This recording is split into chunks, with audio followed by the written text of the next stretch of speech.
ఒకూర్లో రంగయ్యని ఒకడుండేటోడు. వానికి చిన్నప్పుడే వాళ్ళ నాయన చచ్చిపోయినాడు. వాళ్ళమ్మ చానా మంచిది.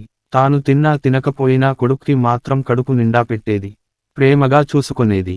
ఆ ఇంట్లో ఈ ఇంట్లో కష్టం చేసి సంపాదించిన సొమ్ముతో కొడుకుని పెంచి పెద్ద చేసింది. పెద్దగైనాక పెండ్లి సేయాలగదా. వెదికి వెదికి ఆఖరికి ఒక ఊర్లో ఒక అందమైన పిల్లుంటే తెచ్చి చేసింది. ఆమె చూడ్డానికి పైకి అందంగుంటాదే గాని లోపల మాత్రం విషం, చానా చెడ్డది. పెండ్లైన 4 నెలలకే అత్త మీద మొగునికి ఉన్నవి లేనివి చెప్పి మనసు విరిచేసింది. దాంతో వాడు రోజూ వాళ్ళమ్మను తిట్టేటోడు కొట్టేటోడు. పాపం ఆమె ఏమీ చేయలేక లోపల్లోపల బాధపడతా ఉండేది. ఒకరోజు రాత్రి ఆ పెండ్లాం, మొగుడు ఇద్దరూ ఆమెను తీసుకొనిపోయి మట్టసంగా అడవిలో వదిలేసి రావాలని అనుకున్నారు. వాడు పొద్దుగాలనే లేచి పెండ్లాం చేసిచ్చిన రొట్టె, పప్పు మూటగట్టుకొని వాళ్ళమ్మ దగ్గరికి పోయి, అమ్మా, పక్కూర్లో పెద్ద తిరణాల జరుగుతా ఉందంట. చూసొద్దాం పా అన్నాడు.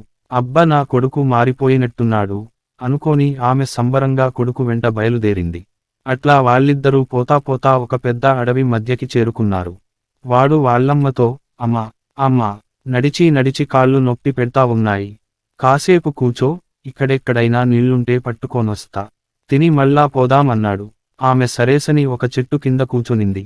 వాడు మట్టసంగా ఆమెనక్కడే వదిలేసి వెనుదిరిగి చూడకుండా ఎల్లిపోయినాడు. ఆమెకు కొడుకు విడిచిపెట్టి పోయినేది తెలీదుగదా.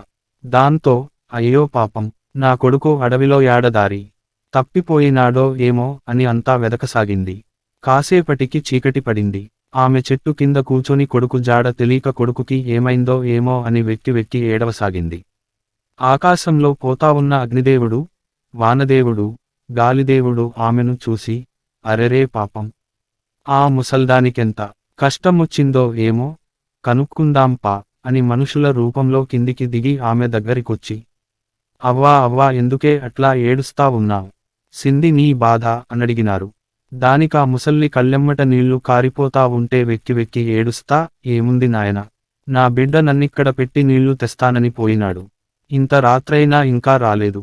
పాపం బిడ్డ దారి తెలీక ఎంత విలవిలలాడుతున్నాడో ఏమో అనింది ఏడుస్తా. దానికి వాళ్ళు, అట్లాగా, మేము 3 ప్రశ్నలడుగుతాం. దాండ్లకుగాని సమాధానం చెప్పినావనుకో, నిన్ను నీ కొడుకు దగ్గరికి చేరుస్తాం అన్నారు. ముసల్ది, సరే అనింది. మొదట అగ్నిదేవుడు, అవ్వా, అగ్నిదేవుని గురించి నీవేమనుకుంటావున్నావ్ అనడిగినాడు. దానికామె, అయ్యో నాయనా, అగ్నిదేవుడే లేకపోతే ఎట్లా చెప్పు. ఆ దేవుని దయ వల్లనే గదా మేమింత వంట చేసుకొని తింటా ఉన్నాం. రాత్రిపూట చీకట్లో ఇంత దీపం పెట్టుకొని చూడగలుగుతా ఉన్నాం అనింది. అంతలో వానదేవుడు ముందుకొచ్చి, సరేగాని, మరి వానదేవుని గురించి ఏమసుకుంటా ఉన్నావ్ అనడిగినాడు. దానికామె, అయ్యో నాయనా, వానదేవుడు లేకపోతే పంటలెట్లో పండుతాయి, మా నోటికాడికి కూడెట్లా వస్తాది. ఆ దేవుని దయ వల్లనే గదా కడుపు నిండా ఇంత తిండి తింటా ఉన్నది అనింది.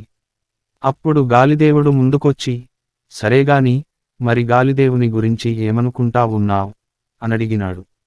దానికామె, అయ్యో నాయనా, గాలిదేవుడే లేకపోతే అసలు మనుషులు, పశువులు ఏమి పిచ్చి బతుకుతారు. ఆ దేవుని దయ వల్లనే గదా మేమంతా హాయిగా, ఆనందంగా చల్లని గాలిలో సేద తీరుతా ఉండేది అనింది.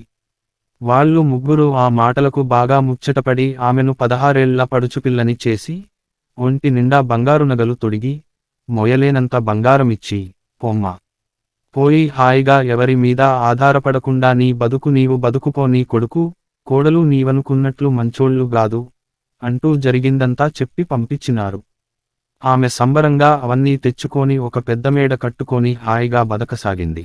అత్త వైభోగం చూసిన కోడలు ఒకరోజు అత్త దగ్గరికి పోయి, అత్తా, ఏదో బుద్ధి గడ్డి తిని పొరపాటు చేసినాను, నన్ను క్షమించు అంటూ దొంగ ఏడుపు ఏడ్చి, అత్త, అసలిదంతా నీకెట్లా వచ్చింది అనడిగింది.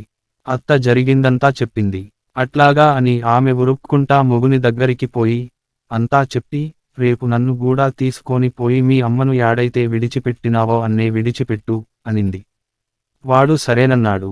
తరువాత రోజు ఆమె పప్పు, రొట్టి మూటగట్టుకుని అడవికి పోయింది.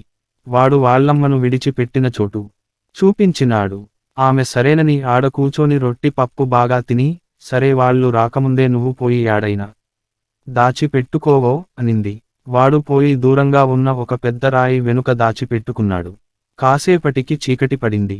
వెంటనే ఆమె, అయ్యయ్యో, నా మొగుడు నన్నిడిచి పెట్టి ఆడ తప్పిపోయినాడో ఏమో అంటూ గుండెలు బాదుకుంటా కిందా మీదా పడి దొంగేడుపు ఏడ్వసాగింది.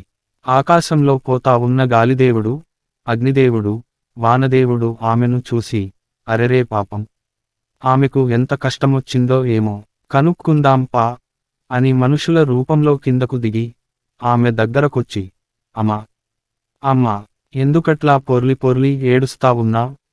ఏంది నీ బాధ అనడిగినారు. దానికామె కళ్ళెమ్మట సరసరసర నీళ్లు కారిపోతా ఉంటే వెక్కి వెక్కి ఏడుస్తా, ఏముంది సామీ, నా మొగుడు నన్నిక్కడ విడిచిపెట్టి నీళ్లు తెస్తానని పోయినాడు. ఇంత రాత్రైనా ఇంకా రాలేదు. పాపం, దారి తెలీక ఎంత విలవిలలాడుతున్నాడో ఏమో అనింది. దానికి వాళ్ళు, సరేగాని మేము 3 ప్రశ్నలడుగుతాం. దాండ్లకుగాని సమాధానం చెప్పినావసుకో, నిన్ను నీ మొగుని దగ్గరికి చేరుస్తాం సరేనా అన్నారు. ఆమె, సరే అనింది. మొదట అగ్నిదేవుడు ముందుకొచ్చి, అమ్మా, అమ్మా, నీకు అగ్నిదేవుని గురించి తెలుసుగదా, ఆయన గురించి ఏమనుకుంటా ఉన్నావ్ అనడిగినాడు. దానికామె, ఎవడు, అగ్నిదేవుడా, వాని మీద బండపడ, రొట్టెలు చేస్తా ఉన్నప్పుడు, అన్నం దించేటప్పుడు సుర్రుమని చేతికి తగుల్తా ఒకటే సతాయిస్తా ఉంటాడు. దొంగ, సచ్చినోడు అనింది మెటికలిరుస్తా. అగ్నిదేవునికి ఆ మాటలింటానే సర్రుమని ఒళ్ళు మండిపోయింది. అంతలో వానదేవుడు ముందుకొచ్చి, అది సరే గాని, మరి వానదేవుని గురించి ఏమనుకుంటా ఉన్నావ్ అనడిగినాడు. దానికామె కోపంగా, ఎవడు, వానదేవుడా, వాని మీద బండపడ, రాత్రి మిద్దె మీద హాయిగా పన్నుకోనుంటి చెప్పాపెట్టకుండా వచ్చి కొట్టి కొట్టి లేపుతాడు. రోడ్డు మీదంతా బురద బురద చేస్తాడు. దొంగ సచ్చినోడు అనింది. ఆ మాటలింటానే వానదేవునికి ఒళ్ళు సలసలసల ఉండిపోయింది. అంతలో గాలిదేవుడు ముందుకొచ్చి, సరే సరే, అగ్నిదేవుడు, వానదేవుడు సంగతి వదిలేయి, ఇంతకు గాలిదేవుని గురించి ఏమనుకుంటా ఉన్నానో చెప్పు అనడిగినాడు. దానికామె కోపంగా, ఎవడు గాలిదేవుడా, వాని మీద బండపడ, ఊళ్ళో యాడాడి దుమ్మునంతా ఎత్తుకోనొచ్చి ఇండ్లంతా సల్లుతా ఉంటాడు. మాటి మాటికి కసువు నూకలేక సస్తా ఉన్నా అనింది. అంతే, ముగ్గురూ బగబగ మండిపోయినారు. దీనికి బాగా ఒళ్ళు కొవ్వెక్కినట్టుంది. అందుకే కన్నుమిన్ను గానక మనల్నిట్లో తిడతా ఉంది. దీనికి బాగా బుద్ధి చెప్పాలా అనుకోని ఆమెను, ఆమె మొగుణ్ణి గాడిదలని చేసి అన్నించి తన్ని తరిమేసినారు.